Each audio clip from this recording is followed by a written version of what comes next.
সবুজ মিয়ার মায়ের কান্না থামানো যাচ্ছে না। যতবারই ছেলের নাম নিচ্ছেন বিলাপ করছেন।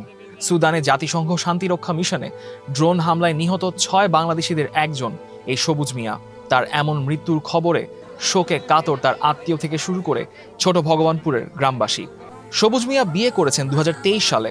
স্ত্রী নূপুরের সঙ্গে শেষ কথা হয়েছিল শনিবার বিকেল 3টার দিকে। ফোনে বলেছিলেন সাবধানে থাকতে। একদিন পর সেই ফোনে কথা বলা স্বামী আর পৃথিবীতে নেই। লাস্ট কথা বলছে, প্রথমে ফোন করে বলছে যে তুমি কি করো, বলতেছি আমি বসে আছি। বলে খাবার খাইছো? আমি বলি হ্যাঁ খাবার খাইছি। তো আমি একটা পোশাক পরেছিলাম যেটা আমার ভাই আমাকে কিনে দিছিল।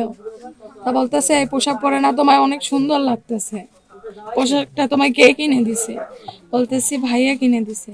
তাই বলে ভালো সুন্দর হয়েছে, পরে ভালো লাগতেছে। তা বলতেছে সাবধানে থাকিও, যেখানেই থাকো সাবধানে থাকো। বাড়িতে এসে কি করার পরিকল্পনা ছিল? বাসায় আসবে, এসে ঘর বাড়ি কমপ্লিট করবে।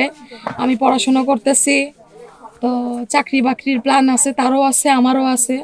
তা বলতেছে তার বেশি পড়াশোনা নেই, সে পড়াইতেছে আমায় যে একটা চাকরি বাকরি নিয়ে দেবে।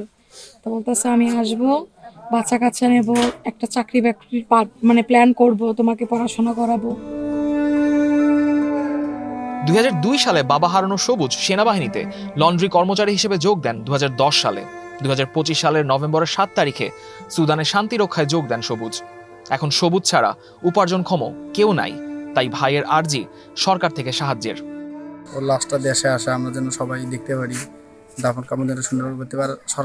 সরকারের কাছে একটাই চাওয়া, আর্থিকভাবে ওর পরিবারটাকে একটু দেখাশোনা, কারণ এখানে পরিবারের ও যেহেতু নাই, এখানে হাল ধরার মতো কেউ নাই।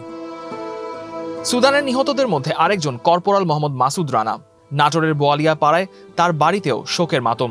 মাসুদ আগের দিন তার মাকে ফোন করে বলেছিলেন এখন কষ্ট নাই, ডিউটি কম। মাকে ভালো থাকতে বলে ছেলে নিজেই চলে গেছে। স্ত্রী আসমাউল হুসনাও স্বামীর মৃত্যু সংবাদে শোকে স্তব্ধ। আমি কালকে কথা বলছি তার সঙ্গে বিকেল বেলা, তারপর সে বলছে আমাকে রাত 10টায় ফোন দিবে, 10টার পরে, 10:30টার পরে। পরে সে আমার ফোন দেয়নি, আমি তাকে নেটে পাইছি, সে আমার ফোন ধরেনি।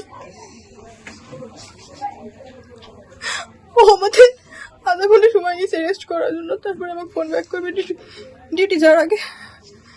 তাই আধা ঘন্টা শেষ হচ্ছে না, আমি কি করবো আমি জানি না। আমি ওর সঙ্গে কথা বলতে পারিনি, আর্মি হেডকোয়ার্টার থেকে আমি কথা বলতে পারিনি ওর সঙ্গে, আমি 1 মিনিটও কথা বলতে পারিনি ওর সঙ্গে। আমি কথা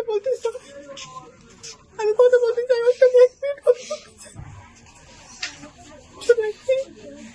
ওর হাত নেই। দেশের জন্য ভাই শহীদ হয়েছেন এ নিয়ে গর্বিত হলেও ভাই হারানোর শোকের ভাষা জানা নেই মাসুদ রানার ছোট ভাই রনি আলমের। এই শোকের ভাষা জানা নেই পুরো গ্রামবাসীরও।